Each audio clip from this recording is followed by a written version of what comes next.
How Dracula lived with his Hungarian wife. The historical Dracula was officially married only once, and it happened at the end of his life. He turned about 45 years old when he married the cousin of the Hungarian king Matthias, and she saved Dracula from prison with her consent to the marriage. Matthias kept Dracula imprisoned, and if the king's cousin had not agreed to be the guarantor of peace between Matthias and Dracula, the prisoner would have remained a prisoner. However, the noble gesture on her part was dictated not by sympathy for her future husband, but by a sense of duty. King Matthias's cousin did not yet know that she would eventually like her husband. Dracula and his Hungarian wife authors collage based on the famous portrait of Dracula and drawings of the neural network, a wedding that didn't take place.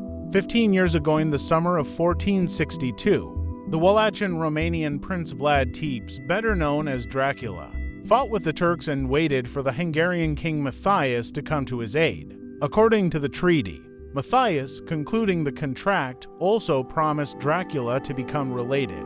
In a letter dated February 11, 1462, Dracula himself reminded the king of this. The Turks sent an embassy to us, so that we rejected the agreement concluded between your grace, that is, the king and us, and so that there would be no wedding and a crowded celebration, but there would be an alliance with the Porte, that is, the state of the Turkish Caesar.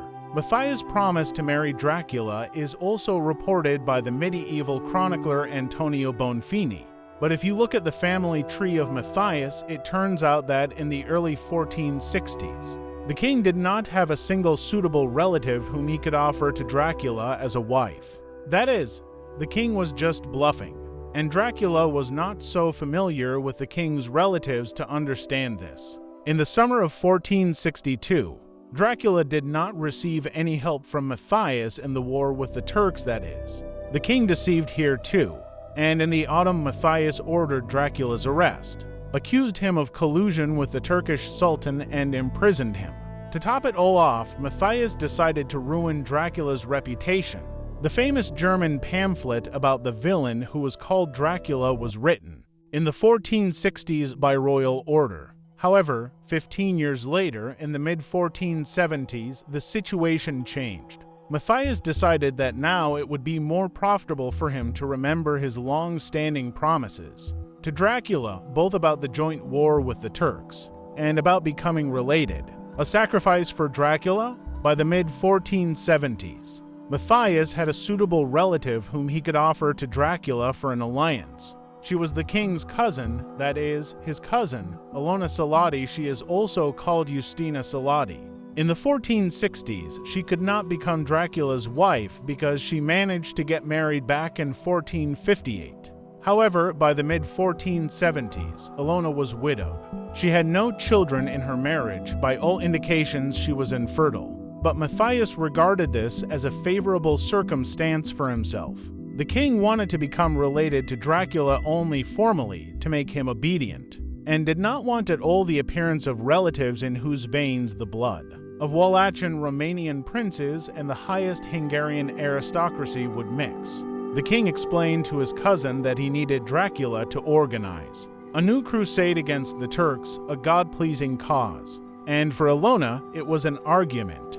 Back in 1458, she not only got married, but through her marriage helped to conclude a political alliance. Now she had to do the same thing, help create a political alliance. Elona, by agreeing to marry Dracula, actually saved him from prison.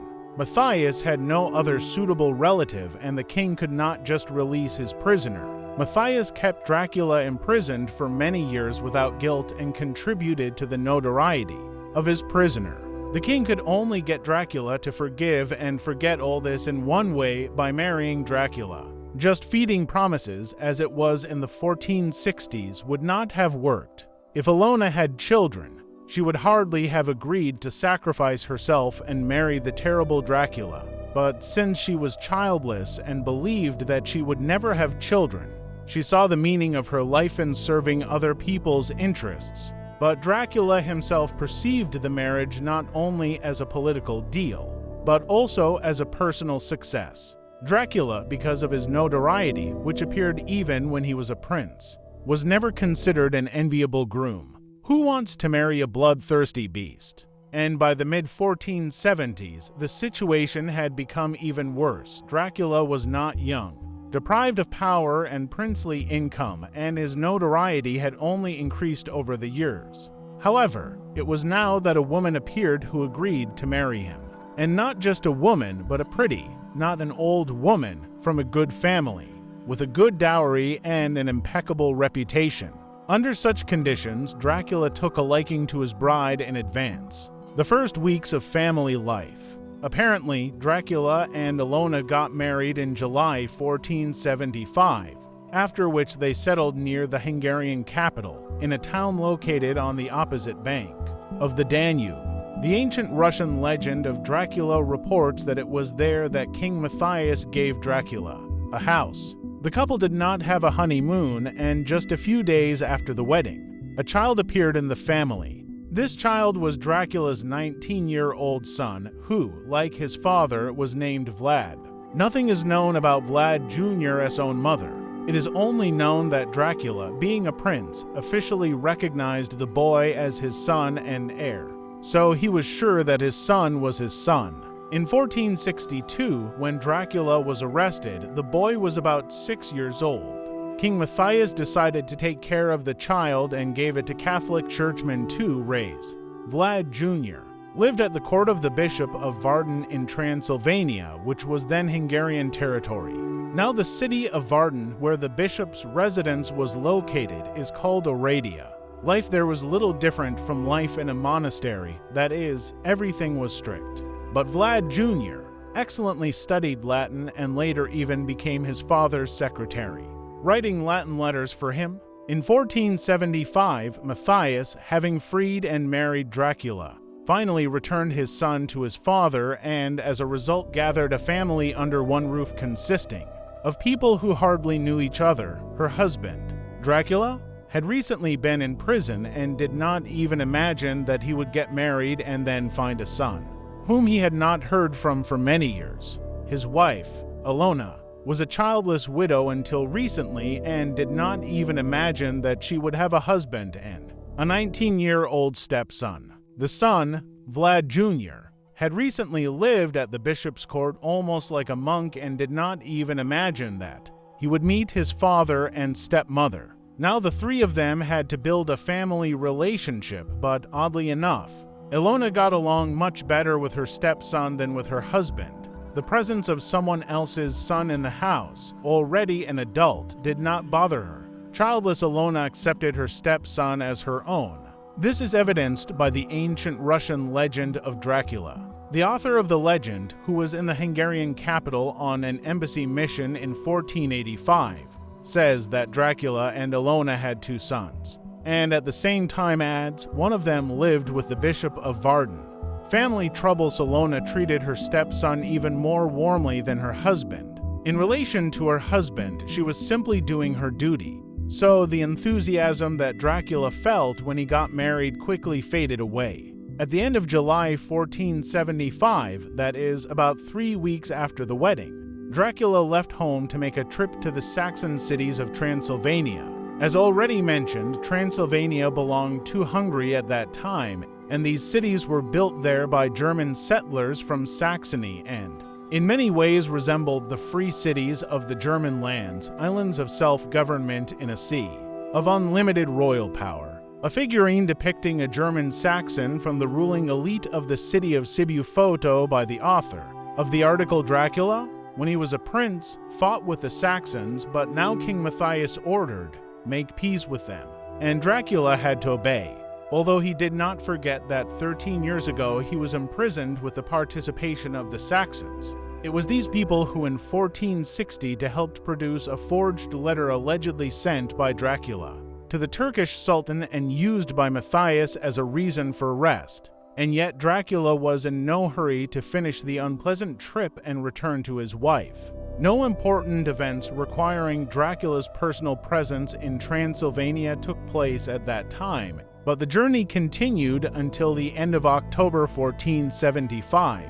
Now Dracula could afford it, because Matthias allowed him to use the proceeds from the gold mine in Baia di Ares near the city of Sibiu It is also important that on August 4th, that is, at the very beginning of the trip, Dracula applied to the administration of the Saxon city of Nadsheben, now Sibiu, for permission to build a house in the city. Dracula had already decided to separate from his wife. Elona's pregnancy and reconciliation with her husband Dracula going on a trip took Vlad Jr.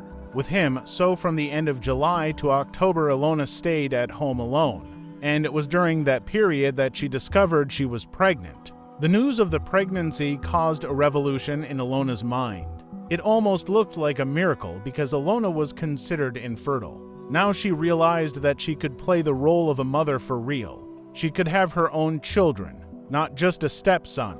As a result, Elona greeted her husband from the trip much more affably than she saw him off. She did not agree to leave.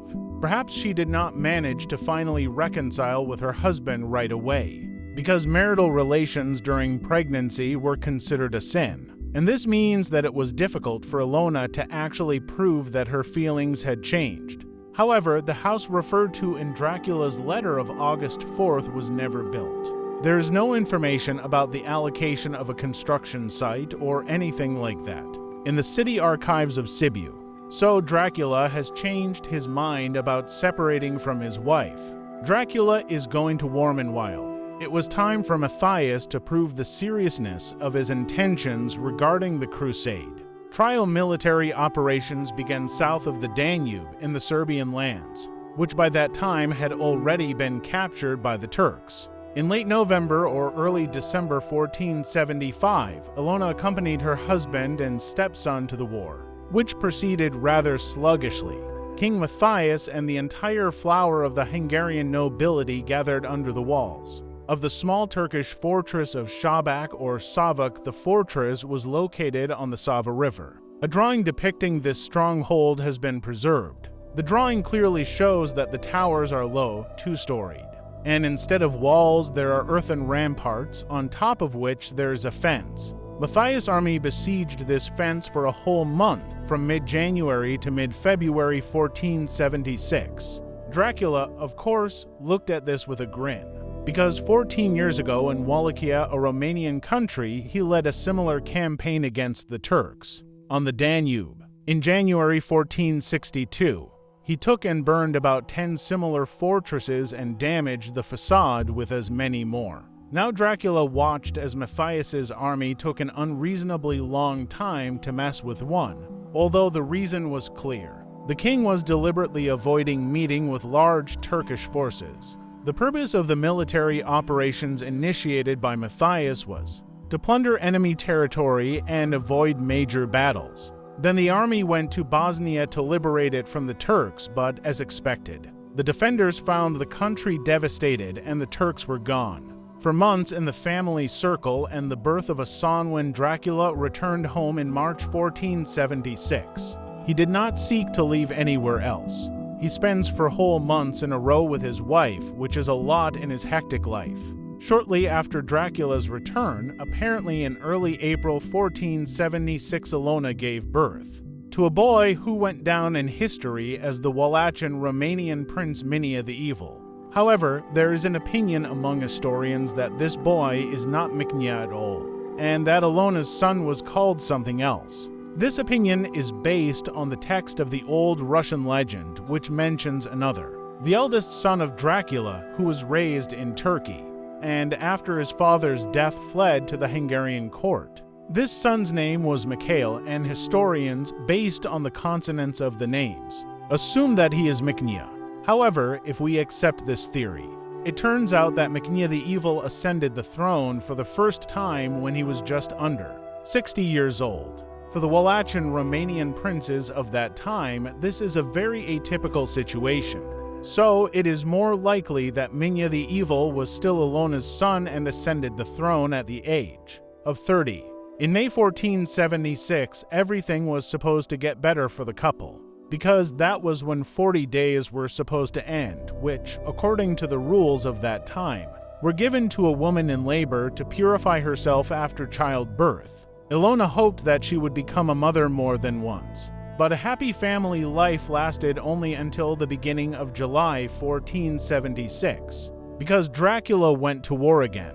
The wedding of Matthias and the death of Dracula. The war was fought on the territory of different states. At first, these were battles with the Turks who invaded Transylvania, and then King Matthias still fulfilled his promise and helped Dracula regain the Wallachian, Romanian throne. The king himself did not go on a campaign because he was about to marry Princess Beatrice. The bride, who was supposed to arrive from Naples, was already halfway to Hungary.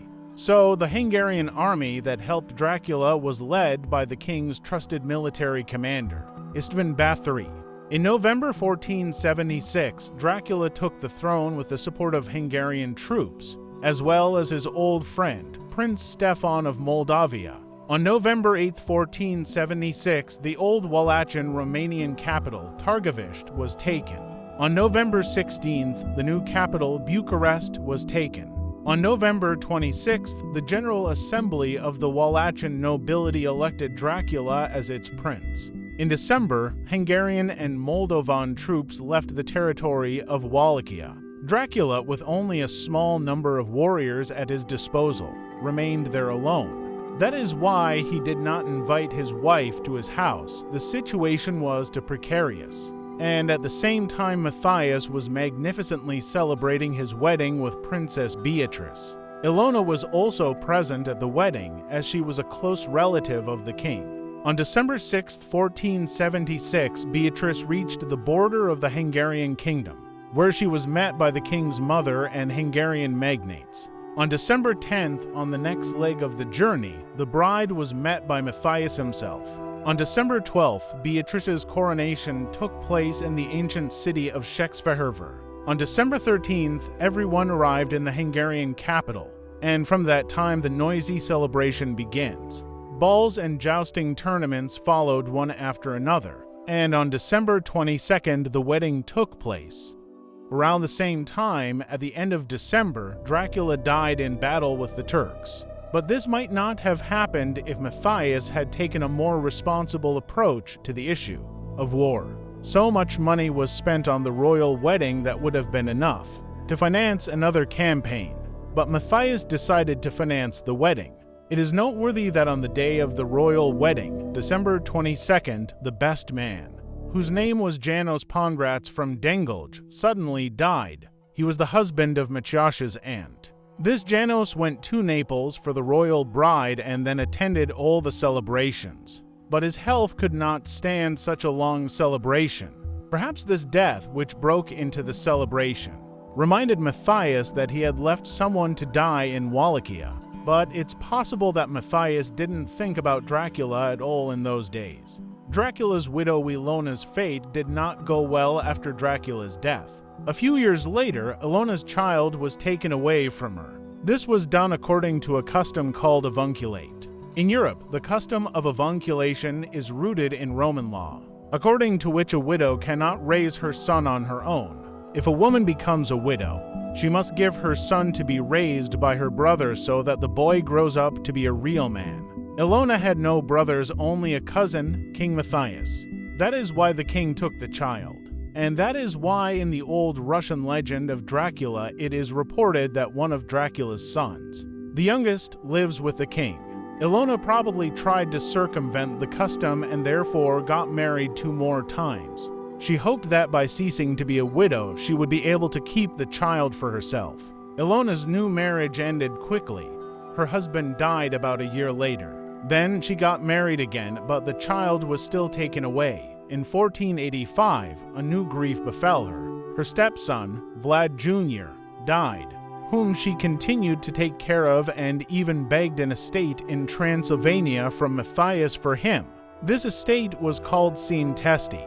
The village of Sientesti still exists and is located halfway between the towns of Alba Iulia and Timisoara. Elona's experiences were witnessed by the Russian ambassador Fyodor Kuruczyn, the future author of the tale of Dracula Voivode, who was in the Hungarian capital in 1485. Kuruczyn decided that it was possible to grieve so much only because of the death of his own son, and not his stepson. That is why the legend says that the cousin of the Hungarian king gave birth to Dracula 2 sons, not 1. This mistake of Kuritsyn's leads to the next one.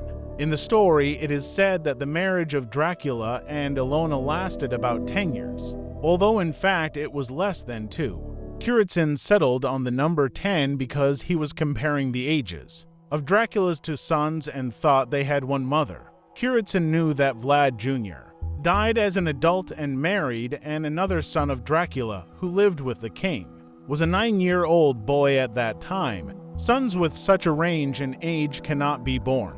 In a short time, that's what Kuritsyn thought and concluded that the marriage was long. In subsequent marriages, Elona did not have children, which allows us to say that marriage with Dracula became one of the most significant events in her life. Elona died around 1500, which means that although she was separated from her son, she managed to nurse her grandchildren,